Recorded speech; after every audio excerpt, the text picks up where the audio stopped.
민호 씨는 퇴근 후 조용히 집으로 들어왔습니다. 현관에 걸린 딸의 교복이 흙으로 얼룩져 있는 것이 눈에 띄었습니다. 그는 이상한 느낌에 이끌려 지연의 방문을 살짝 열었습니다. 책상 앞에 앉은 지연은 놀란 눈으로 아버지를 돌아봤습니다. 팔소매가 거쳐 있었고 팔 안쪽에는 선명한 멍자국이 남아 있었습니다. 민호 씨는 숨을 고르며 조심스레 물었습니다. 지연아, 이건 뭐야? 지연은 시선을 피하며 웃었습니다. 아빠, 체육 시간에 넘어졌어요. 하지만 그 웃음은 어딘가 어색했습니다.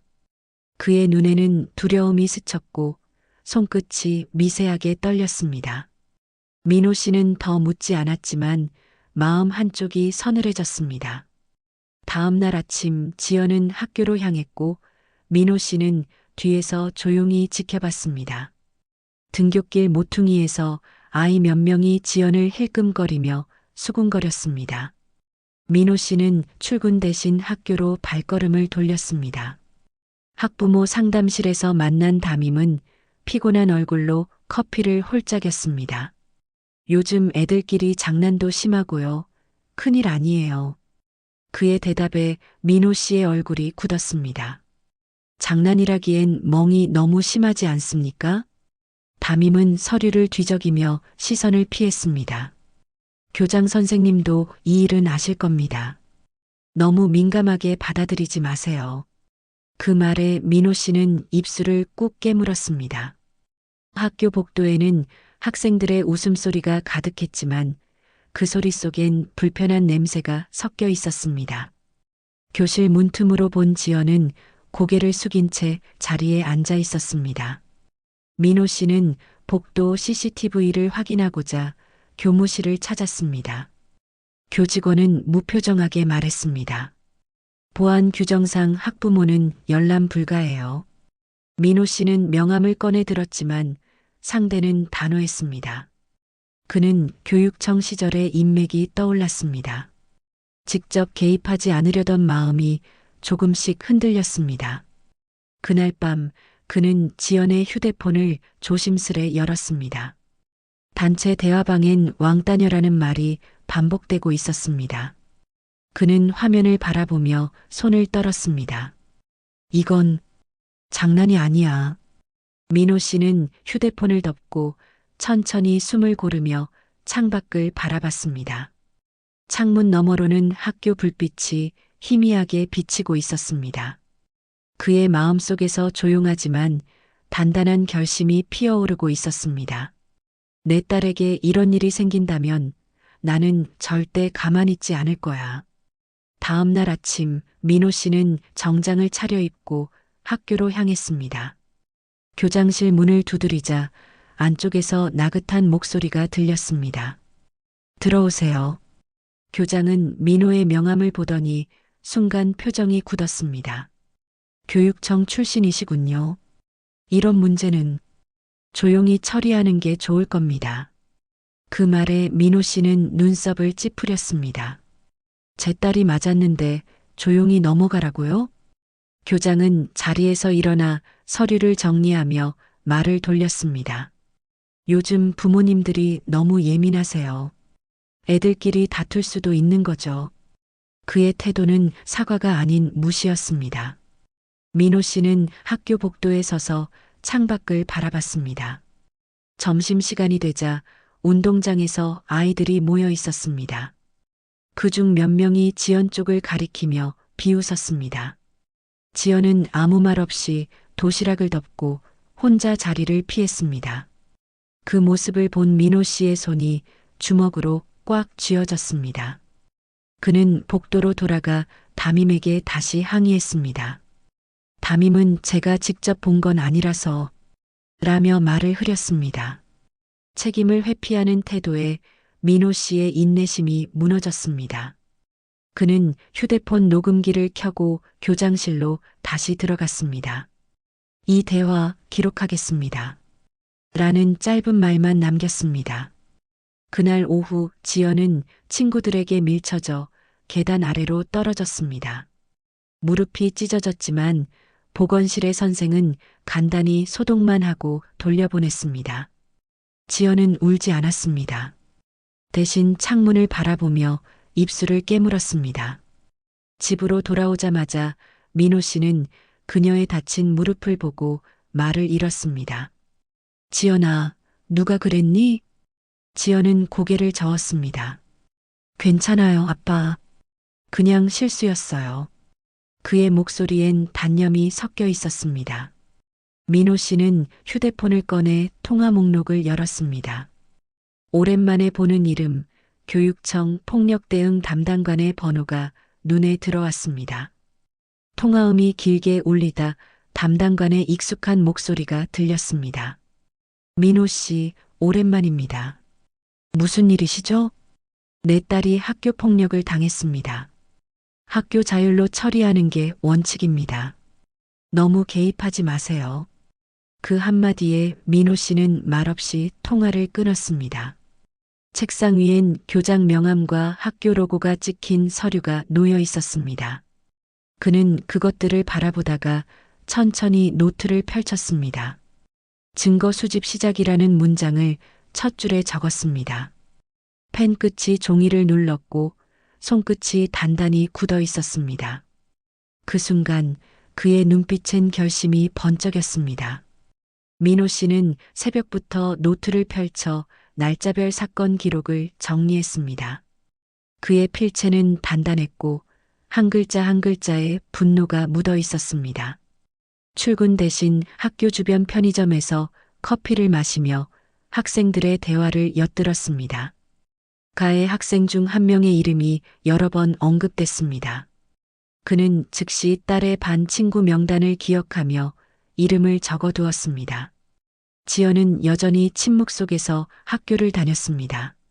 하지만 어느 날 친구의 휴대폰을 빌려 자신을 괴롭히는 영상을 몰래 저장했습니다. 그 영상에는 3명의 학생이 지연을 둘러싸고 밀치는 장면이 찍혀 있었습니다. 민호 씨는 퇴근 후 USB에 그 영상을 복사했습니다. 파일명은 진실일이었습니다. 며칠 뒤 그는 학교폭력위원회 개최를 정식 요청했습니다. 교장은 형식적인 미소를 지으며 조사해보겠다고 말했습니다. 그러나 그 약속은 지켜지지 않았습니다. 교무실에서는 증거 조작이라는 말이 돌고 있었습니다. 민호 씨는 불쾌함을 느끼며 휴대폰 녹음 기능을 켰습니다. 그는 교장과 담임의 대화를 우연히 듣게 되었습니다. 그 아버지, 귀찮게 굴지 말고 시간만 끌어요. 그 말이 들리는 순간 그의 손이 떨렸습니다. 그는 즉시 그 녹음을 저장하며 진실이라 이름 붙였습니다. 그의 표정엔 확신이 깃들었습니다. 며칠 후 교육청 감사실을 찾았지만 문 앞에서 제지당했습니다. 직원은 학교 자율에 맡기라는 지시가 내려왔습니다라고 답했습니다. 민호 씨는 자리에서 천천히 일어나 고개를 끄덕였습니다. 알겠습니다. 제 방식대로 하겠습니다. 그날 밤 그는 자신의 서재에 앉아 증거를 분류했습니다. 대화 녹취 영상, 지연의 상처 사진이 하나씩 정리되어 폴더에 담겼습니다. 벽시계는 새벽 3시를 가리켰습니다. 그의 눈에는 피곤보다 결의가 더 짙었습니다. 그는 컴퓨터 화면을 바라보며 짧게 속삭였습니다. 이제 시작이야. 민호 씨는 새벽녘에 컴퓨터 앞에 앉아 있었습니다. 모니터 속 커서가 깜빡이고 있었고 그의 손끝은 멈추지 않았습니다. 익명 제보 학교 폭력 은폐 정황이라는 제목이 적힌 이메일이 화면에 떠 있었습니다. 그는 증거 파일을 첨부하고 마지막으로 한 번 더 내용을 검토했습니다. 메일 전송 버튼을 누르는 순간 조용하던 방 안에 키보드 소리가 메아리 쳤습니다. 그의 손끝이 떨렸지만 표정은 단호했습니다. 이제 돌아갈 길은 없다는 생각이 머릿속을 스쳤습니다. 그는 잠시 눈을 감았다가 의자에 몸을 기댔습니다. 책상 위엔 커피잔이 식어 있었고 종이 위엔 폭로 완료라는 글자가 적혔습니다. 아침 해가 천천히 창문 틈으로 들어왔습니다. 이틀 후 지역 뉴스 사이트에 학교 폭력 은폐 의혹이라는 제목의 기사가 올라왔습니다. 기사에는 학교 이름과 교육청 담당 부서가 그대로 실려 있었습니다. 민호 씨의 휴대폰으로 전화가 쏟아졌습니다. 교장은 전화를 걸어 이 일을 바로잡자며 회유했습니다. 그러나 민호 씨는 아무 대답도 하지 않았습니다. 학교 앞에는 이미 기자들과 학부모들이 몰려들기 시작했습니다. 학생들은 카메라를 피하며 속삭였고 교사는 당황한 표정을 숨기지 못했습니다. SNS에는 은폐학교, 학생 방패 같은 단어가 빠르게 퍼졌습니다. 교육청은 긴급회의를 열었지만 내부 문건이 유출되며 혼란이 커졌습니다. 그 문건에는 가해자 보호 우선이라는 문장이 붉게 표시되어 있었습니다. 민호 씨는 기자와의 통화에서 추가 자료를 전달하기로 했습니다. 그는 녹취록과 영상 파일, 대화 기록까지 정리해 메일로 전송했습니다. 기자는 이건 단순한 폭로가 아니라 구조적인 문제입니다라고 말했습니다. 며칠 뒤 뉴스는 전국 방송으로 확대되었습니다. 학교 정문에는 진실을 밝혀라라는 플래카드가 걸렸습니다. 지연은 수업 시간 내내 창밖으로 취재진의 카메라를 바라봤습니다. 수업을 마치고 나오던 그녀의 발걸음은 무거웠습니다. 복도에서 친구들의 시선이 따가웠지만 이번엔 고개를 숙이지 않았습니다. 그녀는 마음속으로 조용히 다짐했습니다. 이제는 도망치지 않겠어요. 며칠 후 교장은 기자회견을 열었습니다. 그는 카메라 앞에서 준비된 원고를 읽으며 허위 보도라고 주장했습니다. 눈물을 보이며 억울함을 호소했지만 민호 씨는 냉정히 그 영상을 바라봤습니다. 그의 손에는 USB가 들려 있었고 내부엔 녹취 파일이 저장되어 있었습니다. 며칠 뒤 열린 첫 재판, 법정 안은 긴장으로 가득했습니다. 검찰 측은 증거물로 민호 씨의 녹취를 제출했습니다. 재판정 스피커에서 교장의 목소리가 흘러나왔습니다. 언론 막을 테니 가만히 있으라. 순간 방청석이 술렁였고 기자들의 셔터 소리가 연이어 터졌습니다. 교장의 얼굴이 하얗게 질렸습니다. 판사는 즉시 추가 증거 보존 명령을 내렸습니다. 교육청 감찰팀은 그날 오후 학교를 압수수색했습니다. 서류 더미 속에서 조작된 회의록과 수정된 날짜 기록이 발견되었습니다. 문건에는 교장의 서명이 또렷이 남아 있었습니다. 이 소식은 저녁 뉴스로 보도되며 전국적인 파문으로 번졌습니다. 학부모들은 분노했고 학생들은 이게 진짜 교육이냐며 피켓을 들었습니다. 민호 씨는 재판정 밖 복도에서 조용히 벤치에 앉아 있었습니다. 지연은 그의 옆에 앉아 손을 꼭 잡았습니다. 그녀의 손은 따뜻했지만 눈동자엔 아직 불안이 남아 있었습니다. 민호 씨는 딸을 바라보며 짧게 고개를 끄덕였습니다. 며칠 후 새로운 증언이 법정에 제출되었습니다. 가해 학생 중 한 명의 부모가 증언대에 섰습니다. 그는 교장이 우리에게 사건을 묻으라고 했다고 털어놨습니다. 순간 법정은 침묵에 휩싸였습니다. 교장은 고개를 숙였고 변호인은 변명을 이어가지 못했습니다. 판사는 조용히 망치를 내리쳤습니다. 학교폭력 은폐 유죄입니다. 그 한마디에 법정 안의 긴장이 풀렸습니다. 민호 씨는 눈을 감으며 깊은 숨을 내쉬었습니다. 그의 싸움은 끝이 아니었지만 진실은 마침내 드러났습니다. 법정 판결이 내려진 다음 날 교육청은 특별감사 결과를 발표했습니다. 교장과 담임은 즉시 직위해제 조치를 받았습니다. 학교는 임시 운영 체제로 전환되었고 교사들은 학생 안전 점검에 나섰습니다. 민호 씨는 언론의 인터뷰 요청을 모두 거절한 채 조용히 교육청으로 향했습니다. 그는 윤리위원회 회의실 문 앞에 서서 잠시 숨을 고르고 들어갔습니다.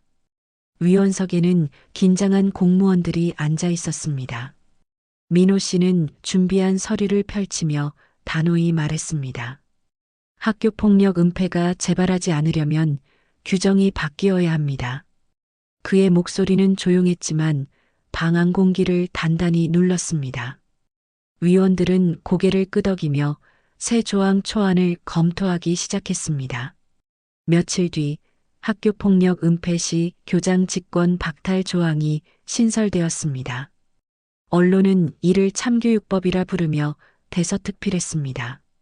민호 씨는 환호보다 조용한 미소를 지었습니다. 그는 여전히 새벽마다 서류를 검토하며 각 학교의 대응 체계를 점검했습니다. 그의 이름은 전국 학부모 단체에서 신뢰의 상징이 되었습니다. 지연은 전학한 학교에서 새 출발을 했습니다. 새 친구 수진과 함께 도서관에 앉아 공부하며 잔잔한 웃음을 되찾았습니다. 학교 복도에는 친구의 상처는 나의 상처입니다라는 문구가 걸려 있었습니다. 지연은 그 글귀를 바라보며 작은 숨을 내쉬었습니다. 그 순간 그녀의 마음속에서도 조금씩 평온이 피어오르고 있었습니다. 한편 민호 씨는 교육청 건물 옥상에 올라 도시를 내려다봤습니다. 멀리서 들려오는 학교 종소리가 바람에 실려왔습니다. 그는 휴대폰을 열어 딸의 사진을 바라봤습니다. 잘 버텨줬다, 지연아. 그의 얼굴에는 고단함 대신 뿌듯함이 스며 있었습니다. 세상은 조금 느리지만 분명히 변하고 있었습니다. 민호 씨는 마지막으로 바람 속에 서류 한 장을 펼쳤습니다. 전국 학교폭력 근절 대책회의 안건 제1호라는 글자가 선명했습니다. 그는 그 문서를 천천히 접으며 미소 지었습니다. 이제 진짜 참교육은 시작된 것이었습니다. 몇 달이 흘러 지연은 새 학교에 완전히 적응했습니다. 교실 창가 자리에서 웃는 모습이 다시 보이기 시작했습니다. 그녀는 반대표로 선출되어 친구 수연과 함께 학급 운영을 맡았습니다. 두 사람은 학교폭력 예방 주간 행사를 기획하며 열정적으로 움직였습니다. 지연은 발표 주제로 자신의 경험을 선택했습니다. 과거를 숨기지 않고 말해야 앞으로 나아갈 수 있어요. 그녀의 목소리는 또렷했고 교실 안은 조용히 집중했습니다. 학생들은 그녀의 말을 들으며 진심 어린 박수를 보냈습니다. 그 박수 속엔 존중과 공감이 섞여 있었습니다. 지연은 그 순간 비로소 자신이 완전히 자유로워졌음을 느꼈습니다. 한편 민호 씨는 교육청 대회의실에 있었습니다. 윤리위원장으로 승진한 그는 전국 단위 회의를 주재했습니다. 회의의 주제는 학교와 학부모의 신뢰 회복이었습니다. 그는 차분한 목소리로 말했다. 진짜 교육은 책임에서 시작됩니다. 그의 말에 회의장은 조용해졌고 사람들의 시선이 그에게 향했습니다. 언론은 그의 발언을 인용해 참교육의 아버지라는 제목으로 보도했습니다. 그는 그저 미소만 지으며 기자들의 플래시를 피했습니다. 그에게 중요한 것은 명예가 아니라 변화였습니다. 그의 손엔 오래된 노트 한 권이 들려 있었습니다. 그날 저녁 지연은 학교 앞 버스 정류장에서 아버지를 기다리고 있었습니다. 비가 내렸고 그녀는 우산을 들고 고요히 섰습니다.